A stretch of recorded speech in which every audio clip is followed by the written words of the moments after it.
ასეთი კითხვა მიჩნდება, როდესაც თქვენ დაუშვათ და კუსირეთს და კვერნეთს უმიზნებთ.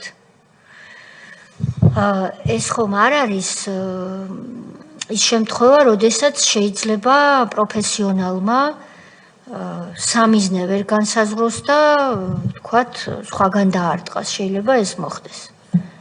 შეიძლება ყველაფერი მოხდეს, მაგრამ ცხინვალში როგორც ასეთი არ იყო დაბრუნება, იმიტომ რომ მაგას დაგვიდებდნენ ყველაფერს.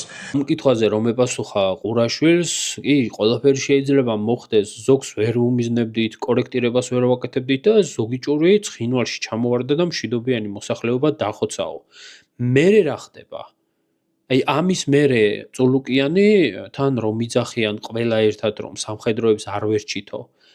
ამ პასუხის მერე მიშას მიუბრუნდებოდა და მოსაკლავი შენ ხარ მხოლოდ რომ კარგად არ გაგიზრდიაო? თუ როგორ გამოძრებოდა სიტუაციას აშკარად რომ ყველანაირად ცდილობს როგორმე ისე შესთხზას რომ ჩვენ ვუმბავდით ცხინვალს.